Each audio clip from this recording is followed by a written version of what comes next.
officially, the Minister of Ecological Transition, Christophe Béchu, in 2023, he said that the climate in Paris, in France, will grow. The temperature will grow of plus 4 degrees Celsius, and so it means that this is the average annual temperature that will be plus 4 degrees Celsius. So it means that during the summer, sometime the temperature can raise 50 degrees Celsius.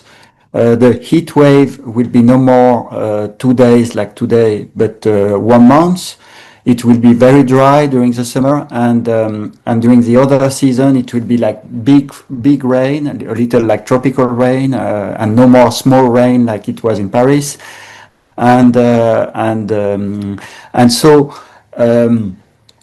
So the starting point with Sana Frini was because we are two curators. Me, I'm Swiss, but I work in France and I teach in the US.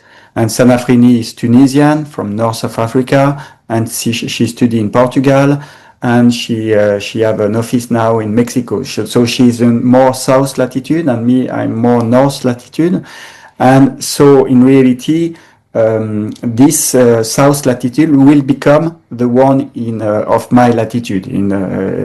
So the starting point of our Biennale was to say, okay, now we have to renew the catalog of solutions that we have currently in France or in Switzerland.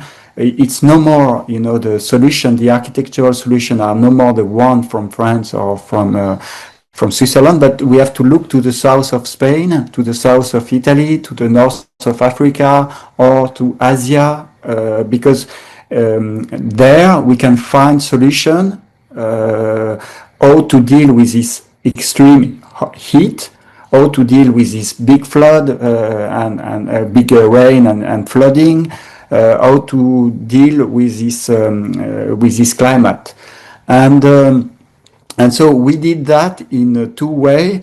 The first way was to look before air conditioning, because we cannot depend only on air conditioning. We cannot say, okay, let's continue to build as it was, but we just increase air conditioning. And maybe you know that 10 years ago in Switzerland or in France, there is no air conditioning. It was only heating system, but the air conditioning was not there because it was never too hot during the summer. So it was okay just to open the window and to do like that. But now more and more machine of air conditioning are coming because it's becoming too hot. So it's why we say we have to look before air conditioning, because we know that we cannot depend only from electricity. Maybe there is some blackout or some trouble in the energy resource. So we have also to look to some architectural solution before air conditioning. And so for that, we look through 4 parameters, because if you want to lose heat or if you want to gain heat, it's through 4 climatic phenomena: convection, conduction, evaporation, and radiation. And this is the 4 way of losing heat. So if you want to cool yourself, you have to cool you by convection, by evaporation, by radiation, or by conduction. So then we ask to 12 universities around the world, like the Singapore University, the Peru Lima University, the Tunisian University, and some other, like the Sapienza in Rome, in Italy, or in the US with 3 universities, Columbia University and some other, and also in Switzerland and in Versailles. We ask them to re-study the vernacular architecture, the old architecture, through this parameter, how to cool in the old style before air conditioning in the hot country, in the hot latitude. So from that, we see, for example, by convection, how to cool by convection is to create cross ventilation, or to escape the hot air. The hot air is more light than the cold air, so the hot air is moving up, and so you create some hole in the ceiling to let the air going out. Like in Thailand, you can find on the top of the wall you have some hole like that, some grid, and so the hot air can be removed, and so you keep the cold air down. So, or for example, in Tunisia, there is some city, and where there is the palm trees with water, it creates a cold air, and so the streets are aligned to the wind, to the cold wind, so it let the cold wind going through the city, but in the warm wind that is coming from the other direction is blocked by streets that are making some dead end or turn, for blocking the wind. So this is like solution for cooling by convection. Then by evaporation, this is all the fontaine we can find in the city, like in Rome. In Italy, there is a lot of big fontaine everywhere. So when there is a change of liquid to gas for the water, so the molecules are broken, and so it's decrease the temperature of the air, and it's cool the air, and it's like sweating. This is the same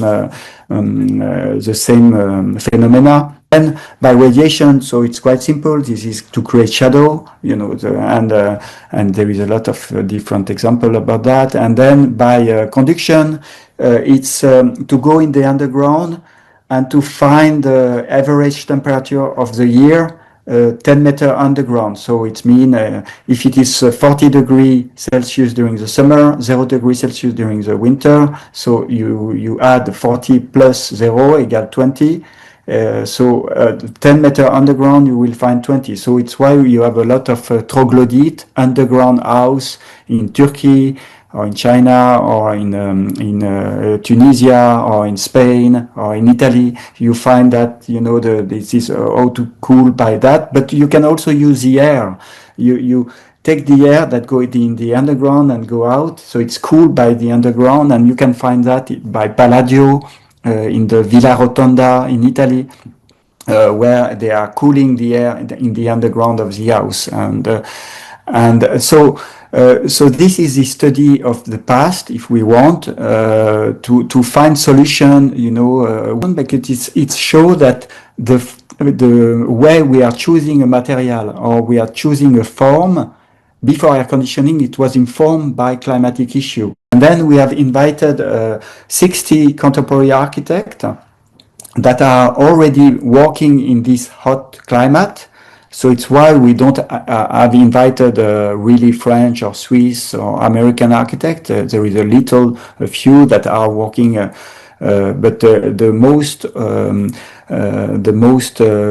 architects that we have invited are coming from this hot climate that will come in the future, or that is already coming to France now. We want to learn from them how they are dealing with that. So it was also, I have to say that our Biennale was also a kind of action, because in reality, some architect was not really dealing with that, because some other issue was very more important, like, I don't know, like 20 years ago, it was a computer form, or it was some other issue was dominating the conversation in the architecture, and so it means that not all the architect from the hot climate was dealing with that. A lot of them was only placing air conditioning and designing the form without taking care of the climatic issue. But I think our Biennale is also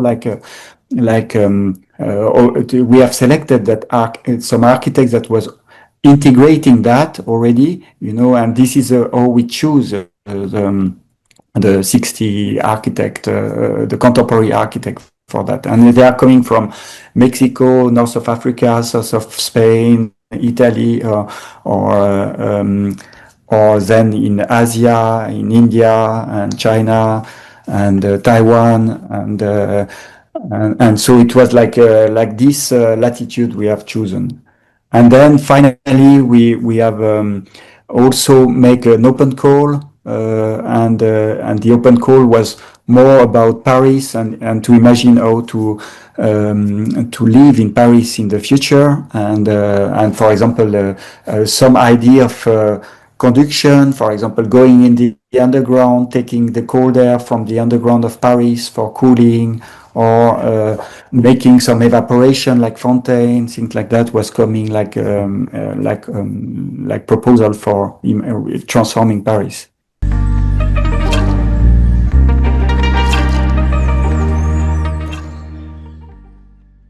We have decided, because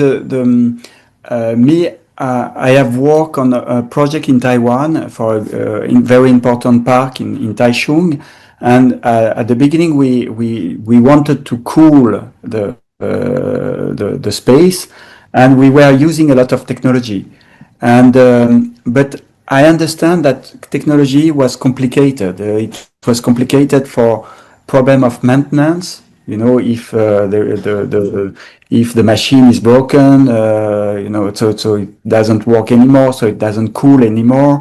A problem of obsolescence, so it means that the one piece of the machine would be no more there in 10 years, and there is also some problem of blackout. That. Like in Spain, 1 month ago, during 2 days, the electricity was broken, and so in a lot of part of Spain, they have no more electricity. So they can, if it's super hot, they can no more cool only if they are depending on air conditioning. And so it's true that our Biennale is more architectural based and less technological based. So it's more based on traditional way of choosing a form, choosing an opening, how to design a window, maybe with more mouches charabiers that, as you can find in Jaipur, in the wind palace, the wind palace let the wind, so you can be cooled by convection, but you are cooled by radiation because you have shadow created by the mouches charabiers. And so all this type of decision on the form, or the form of the city, the form of the block, the form of the building, the form of the room, the choice of material, I think this is a primary way we have to make something. And then we are not against technology, but I think it's interesting to first work with our material in a passive way. It will be more safe for everybody, and less. The question of energy is also a geopolitical problem. Like in for example, like 2 years ago, there is this war in Ukraine, and so there is no more gas coming from Russia, and so the price of energy becomes super expensive in Europe, and so you can, at that moment it creates also problem for people because it was too expensive to heat inside, and so it's why I think to go back to find this kind of traditional or solution are super important today.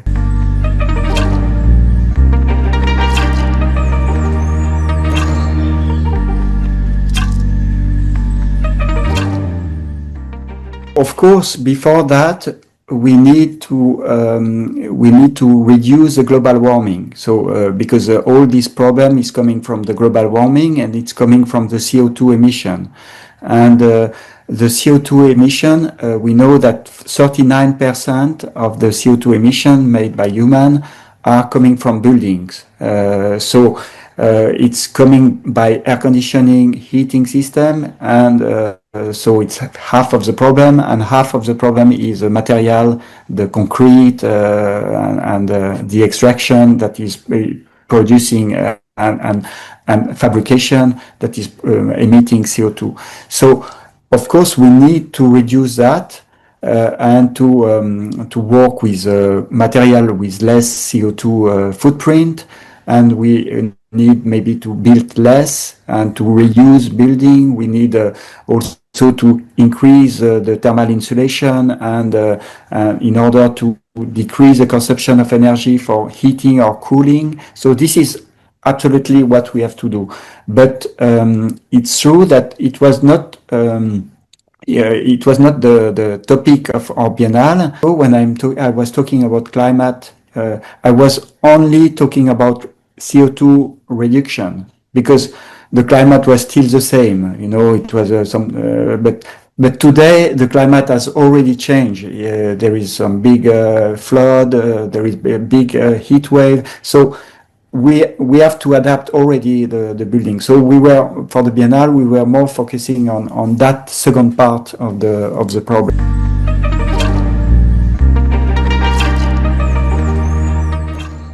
The 20th century, the architectural discipline was full of fossil energy. So it means that the question of heating or cooling was done by the engineer, by air conditioning, or by central heating system.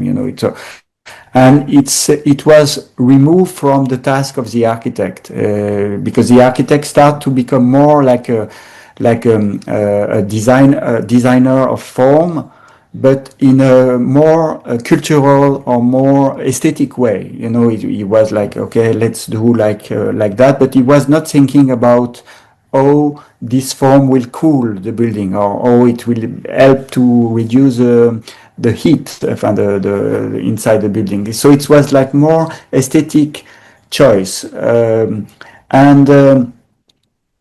with our situation today is changing, because in a certain way, before in the 20th century, the architect was more interesting into the superstructural aspect of architecture. So it was more about what the building is talking about, what is a language, the historical or cultural reference of the building. So for to give an example, when I was a student, for example, if you do a vertical window, it was more like Paris. If you do a horizontal window, it was more like New York. Type of decision, this aesthetic decision can no more be enough, because if you do a big window today facing the south, it will be too hot. So you can no more just choose the form of the window because you like it. You have to integrate some climatic issue inside, and so this is like so it means that the infrastructure problem is becoming more important today than in the 20th century, because we have this climatic problem. So my position was to say that in reality, architecture was always based on creating microclimate. You create a roof because you want to protect from the sun. You create, for example, you create a wall because it's too cold, so you want to create a bubble of air inside where you can heat and create a hot space when it's super cold outside. So architecture was always like to be protected from the rain, the cold, the heat.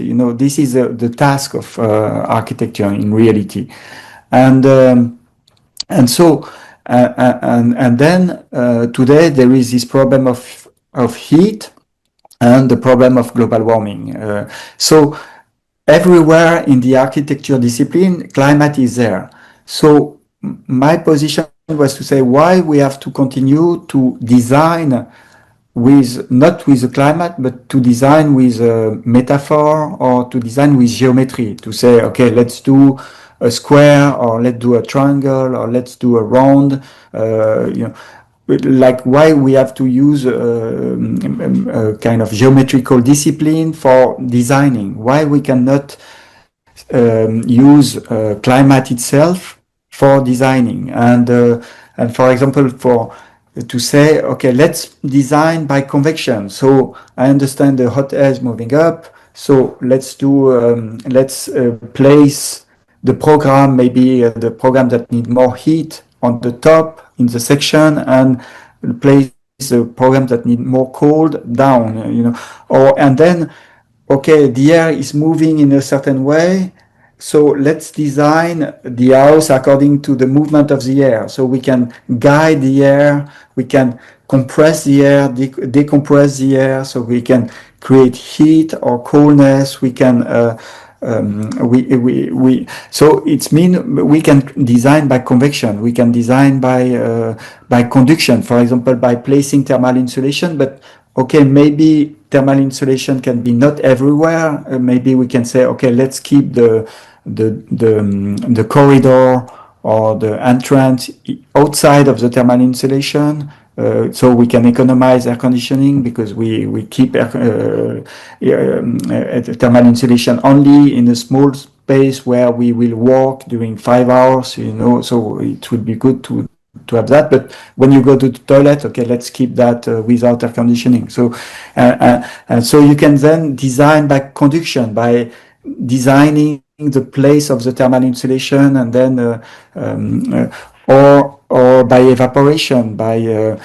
So we made some project based on the movement of the vapor in the house. So it was more for us in the winter in Switzerland. It was more to manage the movement of the vapor.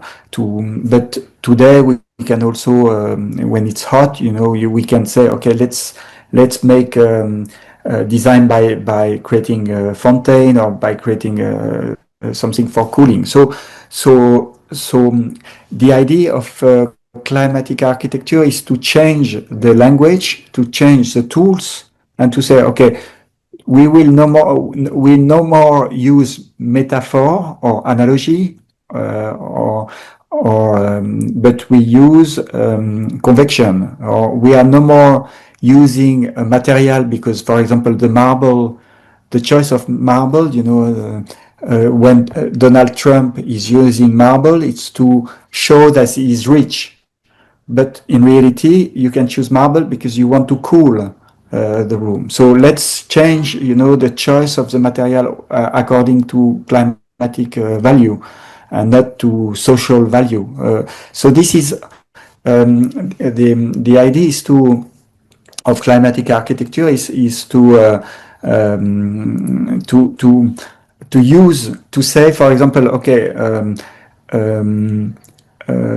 air or light is the new brick, or convection is the new symmetry. You know, like to change and then to compose a building or to compose urban planning or the interior through this climatic phenomena.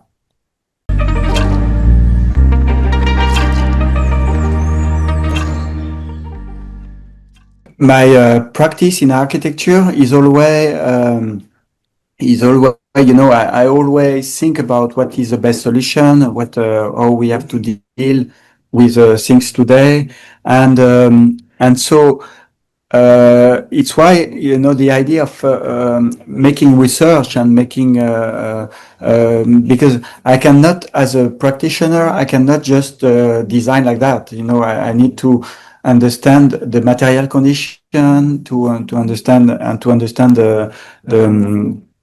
the question of climate change today and all these things. So it's why I need to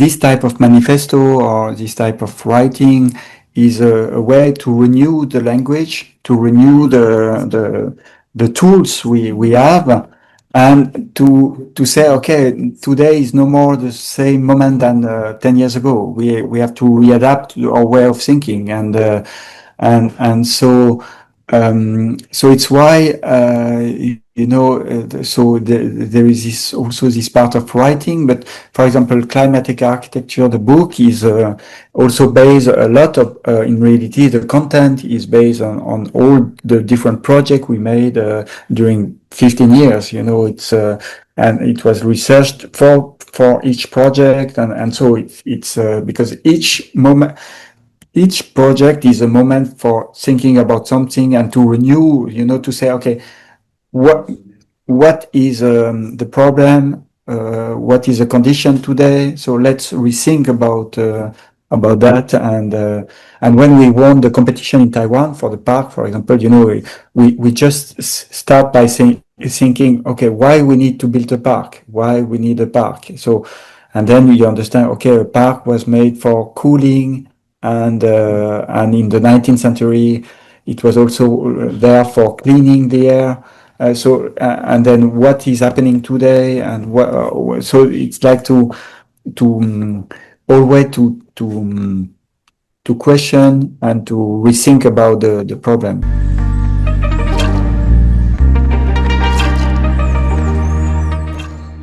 Yes, I think this is what is happening and what will happen in the coming years. It's this what we call in France the summer comfort. You know, because for example in Switzerland, it's true that all the building was based on fighting the cold. So, for example, they were blocking the wind coming from the north, the cold wind. They were facing open. They have some big window, big glass on the south where the sun is coming. And 5 years ago, still a lot of building built in Switzerland was like that. But in reality, 2 years ago, for example, a big heat wave was there, and the school, because the school in Switzerland, they have big, big glass window, big glass facade, and it was too hot in September when the children have to come back to the school, and so they have to close the school because the children cannot go back to the school because it was too hot inside the building, and so it shows really that the solution, the architect solution and design is no more adapted to what is happening with the problem of the cold. For example, or another example, in Switzerland you have the chalet Suisse. So the idea you built in wood, everything is made in wood. And you have a lot of building made in wood in Switzerland. It's a very common material, and there is a long tradition of building in wood. But in reality, in the wood building, you have no thermal inertia because the wood cannot keep heat or cold, inside the material. And so it means that when it's super hot now during the summer, it's becoming super hot in the wood house, because you have no thermal mass that work with thermal inertia that can keep the coldness of the night and release it during the day.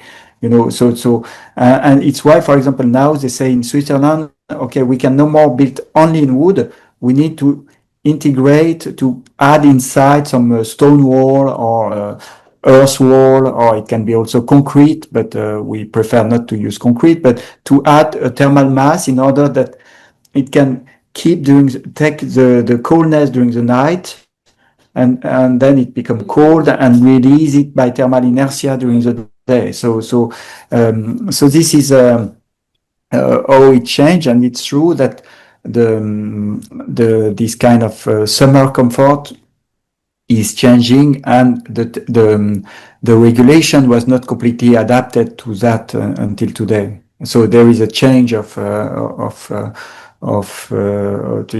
have to take care about the winter, but now we have also to take care about the summer.